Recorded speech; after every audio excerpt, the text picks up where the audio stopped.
నమస్కారం. గ్రహబలం కార్యక్రమానికి స్వాగతం.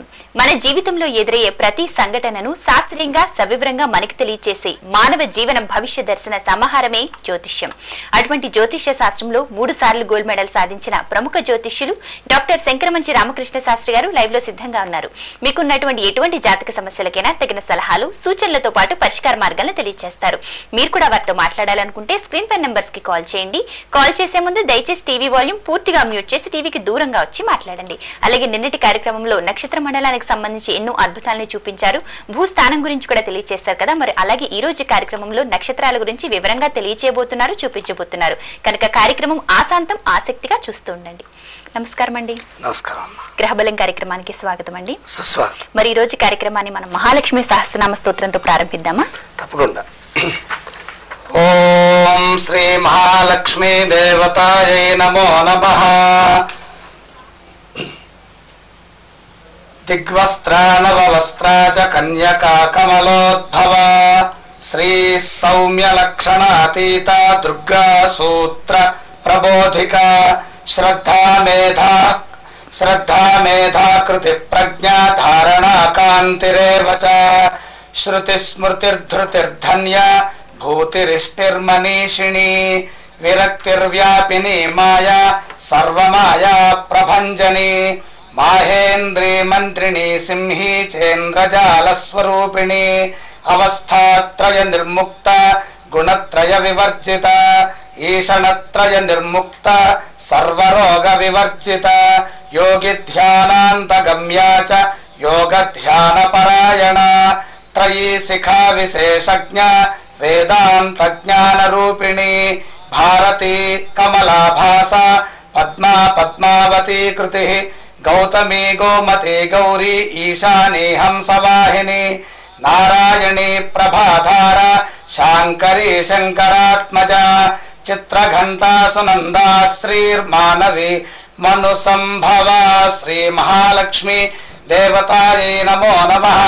సహస్రనామ స్తోత్ర పారాయణ ఫలేన సర్వేషాం సంపూర్ణ లక్ష్మీ కటాక్ష సిద్ధి ద్వారా పరిపూర్ణ ఆనంద ఆరోగ్య సిద్ధిరస్తు. మొదటి కాలర్ సిద్ధంగా ఉన్నారండి. నమస్తే అండి. గ్రహబలం కార్యక్రమానికి స్వాగతం. మీ పేరు? స్వాతి అండి. ఎక్కడి నుంచి మాట్లాడుతున్నారు? మహబూబ్ నగర్. కొంచెం గట్టిగా మాట్లాడాలి. డేట్ ఆఫ్ బర్త్ చెప్పండి. Okay okay. మహబూబ్ నగర్. చెప్పండి డేట్ ఆఫ్ బర్త్. 28/8/1989. సంవత్సరం మరొకసారి చెప్పండి. 28/03. చెప్పండి. 1989. 80 అండి. 89ఆ? 89. కొంచెం గట్టిగా మాట్లాడితే బాగుంటుంది. సమయం చెప్పండి. సాయంత్రం 5:30. ఏ ఊర్లో పుట్టారు? ఏ జిల్లా? మహబూబ్ నగర్. మహబూబ్ నగరా? ఓకే. సమస్య చెప్పండి. సమస్య ఏంటండి? మేడం ఇదంతా మా చెల్లి డేట్ ఆఫ్ బర్త్ మేడం. అయితే తను లవ్ మ్యారేజ్ చేసుకోవాలనుకుంటుంది. ఓకే. అవుతుందో లేదో తెలుసుకోవాలనుకుంటున్నారు. తప్పకుండా తెలుసుకోవచ్చు. శంకరమంచి గారు చెప్తారు, శ్రద్ధగా వినండి. జ్యేష్ఠ నక్షత్రం 2వ పాదం, జన్మరాశి వృశ్చిక రాశి, జన్మలగ్నం కన్యాలగ్నం. జ్యేష్ఠ నక్షత్రంలో ఎవరు జన్మించినా వాళ్ళ యొక్క మనోభీష్టానికి తగ్గట్టే వాళ్ళ యొక్క జీవితం నిర్ణయించబడుతుంది. కారణం, ఆ నక్షత్రానికి అధిష్టాన దైవం ఇంద్రుడు. ఆ యొక్క ఇంద్ర ప్రభావం చేత మనోభీష్ట సిద్ధి నెరవేరుతుంది. వారి యొక్క మనోభీష్టం సంపూర్ణంగా నెరవేరుతుంది. అయితే ఏలినాటి శని దోష ప్రభావం ఉంటుంది కాబట్టి శని ప్రభావ ఫలితాల వల్ల కొంచెం ఇబ్బందులు చికాకులు ఎదురయ్యేటటువంటి యొక్క అవకాశాలు ఉన్నాయి. కనుక ప్రతిరోజు శని ధ్యానం చేస్తే అందరికీ ఆమోదయోగ్యమైనటువంటి ఫలితం వాళ్ళకి లభిస్తుంది. నిన్నటి కార్యక్రమంలో మీరు నక్షత్ర మండలం గురించి వివరాలు తెలియజేస్తూ భూస్థానం గురించి తెలియజేశారు కదా. ప్రేక్షకుల దగ్గర నుండి విశేష స్పందన వచ్చిందండి. మరి నక్షత్ర మండలానికి సంబంధించి అన్ని నక్షత్రాలు చూపిస్తే బాగుంటుందని అంటున్నారు. మరి నక్షత్రాలు చూపించే అవకాశం ఉందంటారా? తప్పకుండా ఉందమ్మా. మనం నిన్నటి వరకు శ్రీకృష్ణుడి యొక్క జన్మ నక్షత్రాన్ని మనం చూపించడం జరిగింది. కృష్ణ నక్షత్రాన్ని చూపిస్తున్నాను.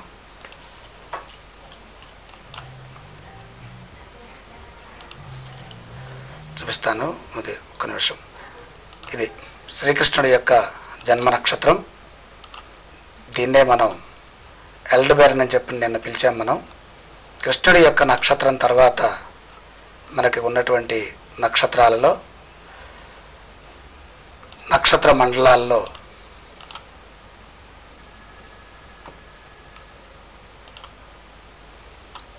చూడండి, ఇది చంద్రుడు ఇక్కడే సంచరిస్తున్నారు. చంద్రబుధుల యొక్క స్థితి కూడా మనకి కనపడుతోంది.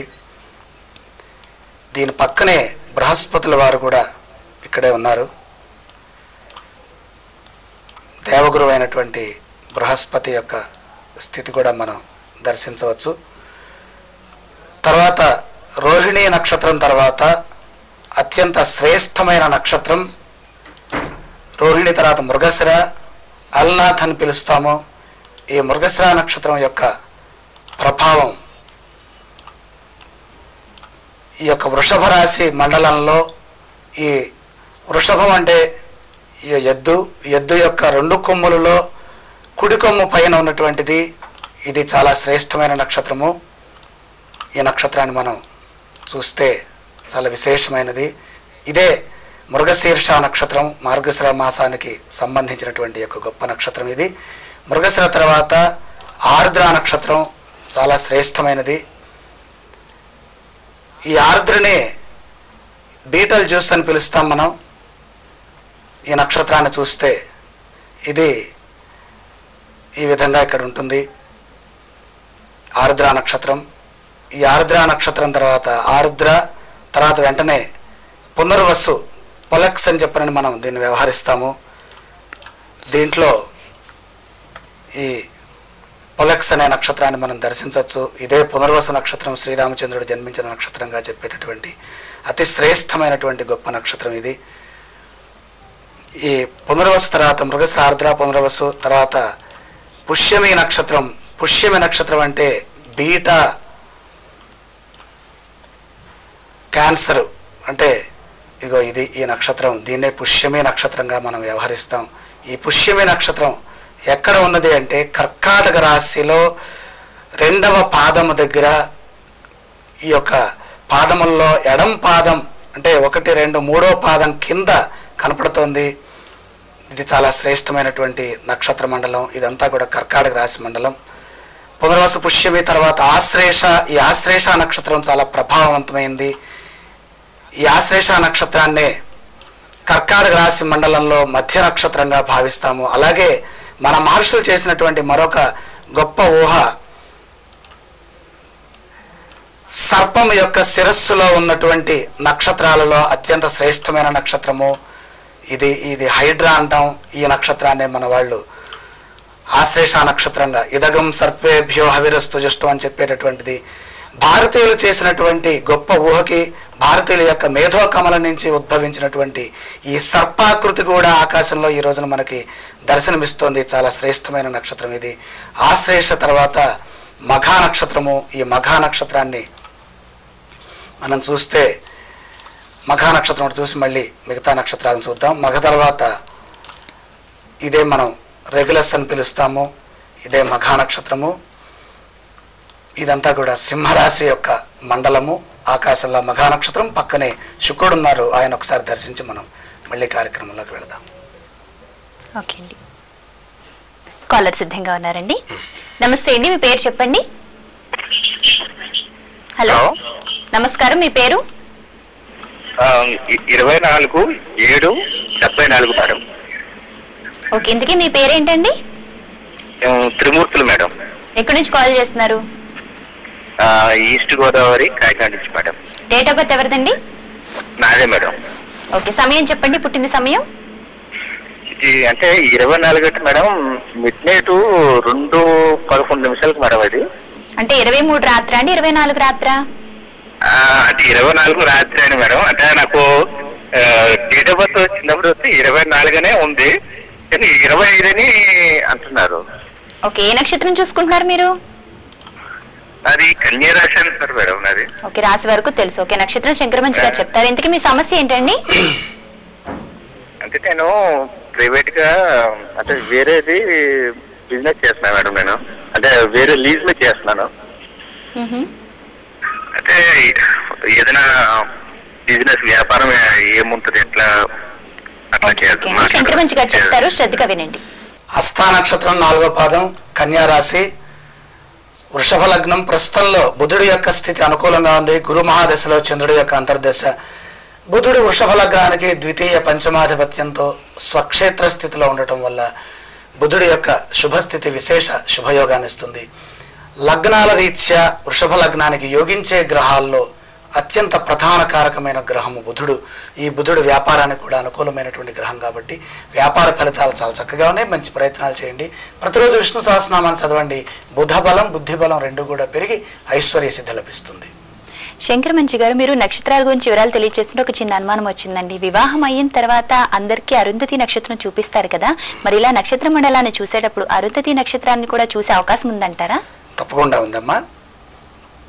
అరుంధతి నక్షత్రం అంటే మనకి సప్తఋషి మండలంలో ఉంటుంది.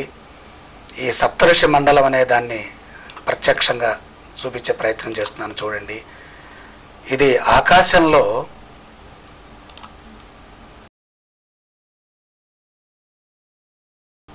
ఇలా ఉంటుంది. మనకు కనపడేటటువంటి యొక్క మండలం ఇది సప్తఋషి మండలం. దీనికి మన వాళ్ళు ఇచ్చినటువంటి ఆకృతి ఇలా ఉన్నది, ఎలుగుబంటి ఆకృతిలో ఉంటుంది.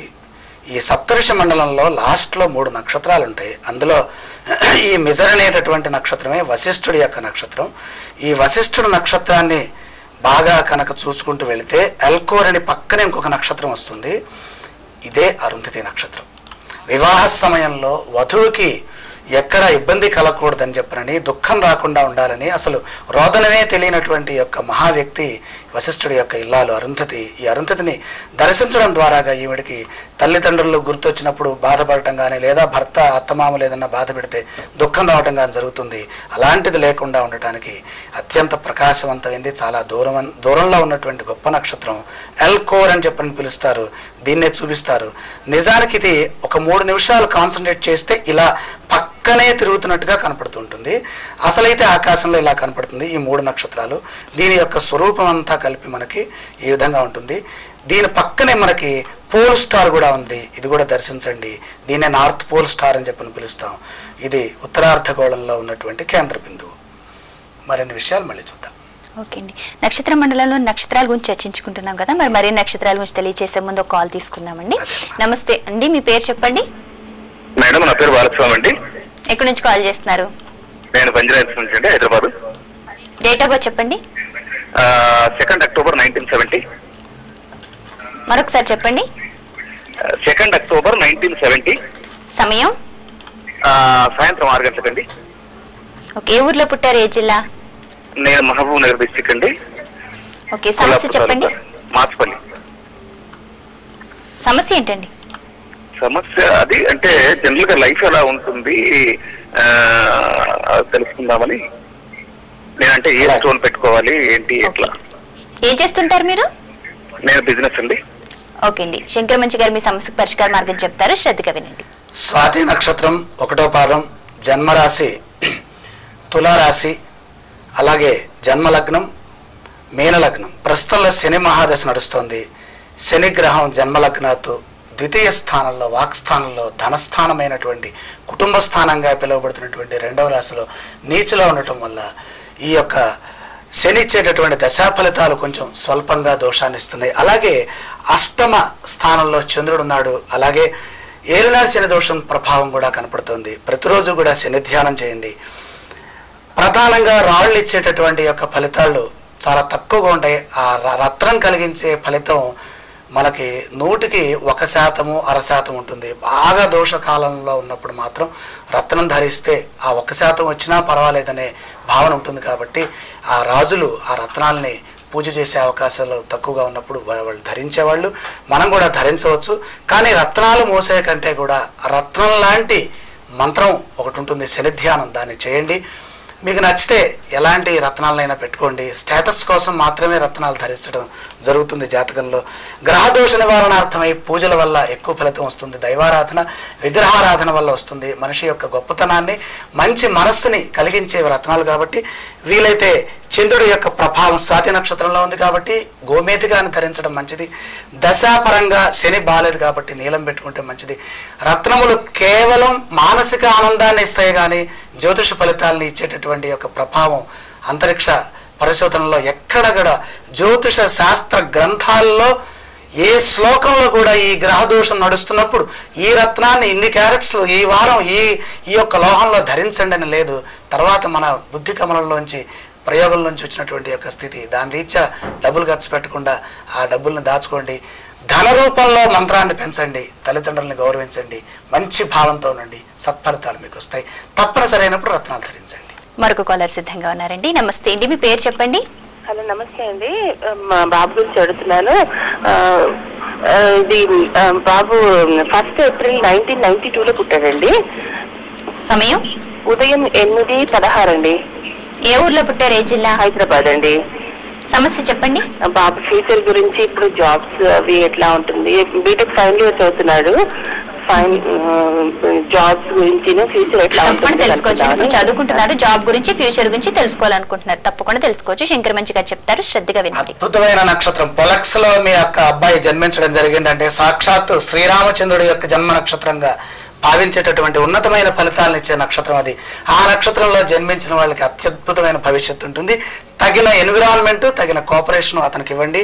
20వ సంవత్సరంలో ఉన్నటువంటి వీరికి శని ప్రభావం కూడా కొంచెం వ్యతిరేక ఫలితాలకు సంకేతంగా కనపడుతుంది. ఏదేమైనప్పటికీ ఏకాదశస్థ శని ఉన్నతమైనటువంటి విద్యాయోగాన్ని ఇస్తున్నారు. మంచి భవిష్యత్తు, మంచి ఉద్యోగ జీవితం కూడా కనపడుతుంది. అన్ని విధాల ఒత్తిడి లేనటువంటి యొక్క ప్రయత్నం చేయండి, గొప్పవాడవుతాడు. ఓకే అండి. మరి శంకర్ మంచి గారు, అందరూ అద్భుతంగా ఆసక్తికరంగా వీక్షించే నక్షత్ర మండలం గురించి మరిన్ని వివరాలు తెలియజేస్తారా? తప్పకుండా అమ్మా. ఇప్పుడు మనం రెగ్యులస్ అనేటటువంటి యొక్క నక్షత్రాన్ని చూచాం. దాని పక్కనే శుక్రుడి యొక్క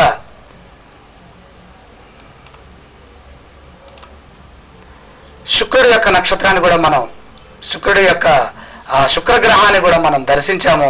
దాని నుంచి మళ్ళీ మనం కనుక వెనక్కి వచ్చినట్లయితే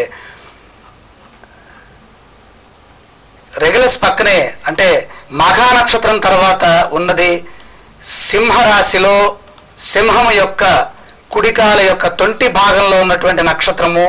ఇది పుబ్బా నక్షత్రంగా మన మహర్షులు చెప్పారు. ఆ చెప్పిన దాన్నే పాశ్చాత్య పండితులు దీన్ని ఖరారు చేశారు.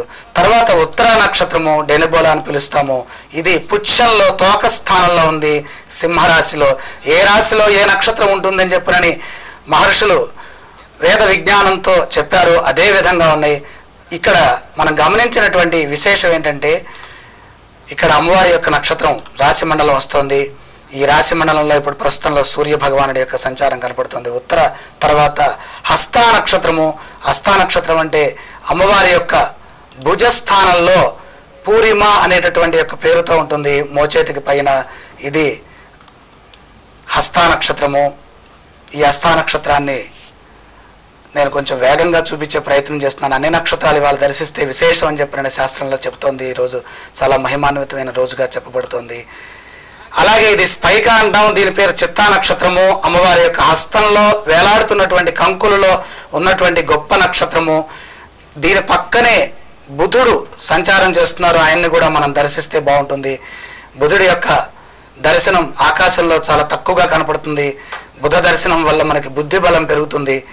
దాని తర్వాత పక్కనే శని భగవానులు కూడా ఉన్నారు. ఆయన కూడా దర్శిద్దాం.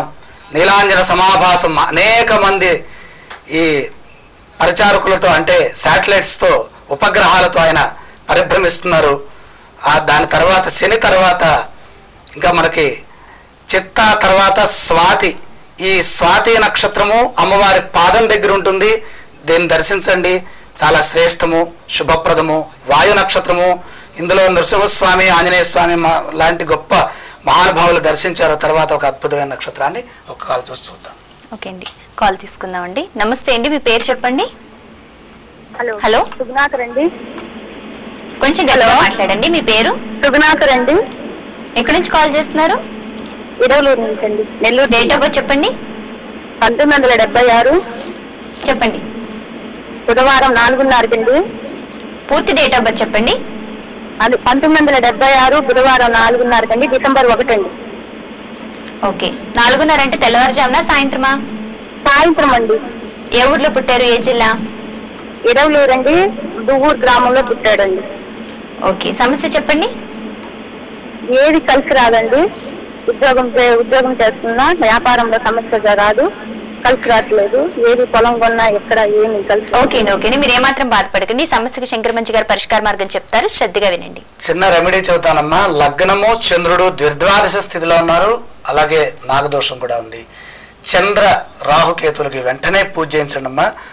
అలాగే రేవతి నక్షత్రంలో ఉన్నటువంటి ఈ యొక్క వ్యక్తికి ప్రస్తుతంలో ఏలినాడు శని దోష ప్రభావం కూడా చాలా బాధిస్తుందమ్మా. శని పూజ కూడా బాగా చేయించండి. 36వ సంవత్సరంలో ఉన్నటువంటి వీరికి శుక్రుడి యొక్క ప్రభావం చేత అన్ని విధాల అద్భుతమైనటువంటి శుభ భవిష్యత్తు లభిస్తుంది. ప్రతిరోజు లక్ష్మీ సహస్రనామాన్ని వింటూ పారాయణం చేసినట్లయితే ఐశ్వర్య సిద్ధి లభిస్తుందమ్మా. ఓకే అండి, శంకరమంచి గారు మరిన్ని నక్షత్రాలు తెలియజేస్తారా? తప్పకుండా. ఇప్పుడు మనం ఏ నక్షత్రం వరకు చూసాం? స్వాతి నక్షత్రం చూసాం. వాయు నక్షత్రం. స్వాతి తర్వాత మనకున్నటువంటి నక్షత్రము విశాఖ. ఈ విశాఖ నక్షత్రమే విదలిత శాఖ. ఈ త్రాచులాగా తూస్తూ ఉంటుంది రెండు రాసుల్ని. ఈ రెండు త్రాచుల యొక్క మధ్యలో ఉన్నటువంటి స్థానంలో ధర్మస్వరూపంగా కనపడుతున్నటువంటిది. దీన్ని మరొక విధంగా మనం చూద్దాము. ఇదే అనమాట. ఇది చాలా గొప్ప నక్షత్రము, మధ్య భాగంలో ఉంటుంది. చాలా శ్రేష్టమైనటువంటి నక్షత్ర మండలం ఇది. స్వాతి తర్వాత విశాఖ, విశాఖ తర్వాత అనురాధ. ఈ అనురాధ నక్షత్రము ఇదేనండి. చూడండి, అనురాధ సర్పములో ఉన్నటువంటి సర్పము రెండు చేతుల్లో కుడి చేతి యొక్క అంటే కుడి కొండెములో ఉన్నటువంటి యొక్క నక్షత్రం ఇది. ఇది అనురాధ అనేది ఇక్కడ ఈ విధంగా మనకు దర్శనమిస్తోంది. అనురాధ తర్వాత జ్యేష్ఠ నక్షత్రం అంటారెస్ అంటారు. ఈ అంటారెస్ విశేషమైనది. మిల్కీ వే మధ్యలో ప్రయాణం చేయడానికి రెడీగా ఉన్నటువంటిది. అలాగే వృశ్చిక రాశి యొక్క శిరస్సులో ఉన్నది ఇంద్రదేవతాకం నక్షత్రాల్లో అత్యంత పెద్ద నక్షత్రము జ్యేష్ఠ నక్షత్రము. అనురాధ జ్యేష్ఠ తర్వాత మూలా నక్షత్రం. ఈ మూలా నక్షత్రం తీట ఒపికస్ అనేటటువంటి పేరుతో దర్శనమిస్తోంది. ఇది ఈ ఒపికస్ అనేటటువంటి వ్యక్తి యొక్క కాలు దగ్గర ఉంటుంది. ఈ నక్షత్రము మోకాల దగ్గర ప్రాంతంలో కనపడుతోంది. ఇది మూలా నక్షత్రము. దీని యొక్క స్వరూపం ఈ విధంగా మనకి దర్శనమిస్తోంది. తర్వాత మూల తర్వాత పూర్వాషాఢ నున్కి అనేటటువంటి పేరుతో దర్శనమిస్తోంది. చూడండి, ఇది బాణాన్ని సంధించడానికి మోచేతిని వంచాలి. ఆ మోచేతి స్థానంలో ఉన్నది. చాలా శ్రేష్టమైన నక్షత్రం పూర్వాషాఢ. దాని తర్వాత ఉత్తరాషాఢ నక్షత్రంలోకి వెళితే ఇదే ఉత్తరాషాఢ మకర రాశి యొక్క లేడి కొమ్ముల మొదటి స్థానంలో కనపడుతున్నటువంటిది మూల పూర్వాషాఢ ఉత్తరాషాఢ. దీని తర్వాత ఇంకా మళ్ళీ మనం ముందుకు వెళితే ఇక్కడ మనకి గొప్ప నక్షత్రం అల్టేర్ అనేటటువంటి నక్షత్రం చూసాము. ఇక్కడ మీరు గమనిస్తే చూడండి, ఇదంతా ఒక చారలాగా ఉన్నది. ఈ చారేనండి మనకి మిల్కీ వే పాత్. ఈ మిల్కీ వే పాత్ లో మధ్యంలో విరాజిల్లుతున్నటువంటి పాల సముద్రంలో పడుకున్నటువంటి విష్ణుమూర్తి గరుడ మండలోపరిస్థితంగా ఉన్నటువంటి గొప్ప దృశ్యం. దీన్ని చూచినంత మాత్రం చేతనే జీవించి ఉండగా పూర్వకాలంలో ఎవరు దర్శించడానికి అవకాశం లేదు. చనిపోయిన తర్వాత మాత్రమే ఇది మనం పైకి వెళితే అప్పుడు దర్శించడానికి అవకాశం ఉంటుంది. కానీ ఇప్పుడే మహర్షులు ఆ కాలంలో చెప్పినటువంటి యొక్క ఊహలకి ప్రత్యక్ష టెలిస్కోప్ యొక్క వ్యూలో మన వాళ్ళు నాసా వాళ్ళు ఇంకా ఇత్యాది ఇస్రో వాళ్ళు అందించినటువంటి యొక్క విజ్ఞాన సంపుటిలో వస్తున్నటువంటి యొక్క గొప్పది శ్రవణ నక్షత్రం. అయిపోయింది. శ్రవణం ధనిష్ట శతభిషం తొందరగా చెప్పాలనే తాపత్రయం. ఇది శ్రవణం ధనిష్ట. అలాగే ఈ యొక్క కుంభరాశిలో కుడి చేతిలో అంటే ఎడం భుజంలో ఉన్నటువంటిది ధనిష్ట. ఇక్కడ ఉన్నటువంటిది శ్రవణం ధనిష్ట శతభిషం. తర్వాత ఇదే పూర్వాభాద్ర నక్షత్రం. తర్వాత ఉత్తరాభాద్రలోకి వస్తున్నాను. ఇది ఉత్తరాభాద్ర నక్షత్రం. తర్వాత రేవతి. చూడండి, రేవతి ఒకటిసారి చూపిస్తాను మీకు. ఇదండి జీటా పైసియం రేవతి. ఇది చాలా శ్రేష్టమైనది. రేవతి పక్కనే హ్యామిల్ ఉంటుంది. గమనించండి, ఇక్కడి నుంచి వెళితే ఇది హ్యామిల్. ఇదే అశ్విని నక్షత్రం. మళ్ళీ మొదటికి వచ్చాం. ఒక్కసారి మధ్యలో మన్నించాలి. మళ్ళీ ఆ స్వామివారి దగ్గరకు చేపాలి. రేవతి తర్వాత ఇదే భరణి నక్షత్రం. భరణి తర్వాత మళ్ళీ స్వామివారు ఎక్కడున్నారు ఎత్తుకుంటున్నాను. ఇది కృత్తికా నక్షత్రం. ఇదిగో వచ్చేసామండి. ఈ రోజున మనం అద్భుతమైనటువంటి దర్శనాన్ని, దివ్య దర్శనాన్ని, 27 నక్షత్రాలతో కూడినటువంటి దర్శనాన్ని చేశాం. ఈ భాగ్యం కల్పించినటువంటి భక్తి టీవీ వారికి మనం ఎంతో రుణపడి ఉన్నాం. ఈ నక్షత్రాలను ఒక్కసారిగా దర్శించడం అసంభవం, అసాధ్యం, చాలా విశేషం. అలాగే ఈ రోజు కార్యక్రమంలో మీరు కూడా జాతక సమస్యలకు పరిష్కార మార్గాలతో పాటు అన్ని నక్షత్రాలని చూసే భాగ్యాన్ని మీరు కూడా కల్పించారు, సదవకాశం కల్పించారండి. మీకు కూడా ప్రత్యేకంగా ధన్యవాదాలు. ఇది ఈనాటి గ్రహబలం కార్యక్రమం. రేపటి గ్రహబలం కార్యక్రమంలో శంకర మంచి గారు ద్వాదశ రాశుల ఫలితాలను తెలియజేస్తారు. రేపటి గ్రహబలం కార్యక్రమంలో మళ్ళీ కలుద్దాం. అంతవరకు సెలవు, నమస్కారం. ఈ కార్యక్రమాన్ని మీకు సమర్పించిన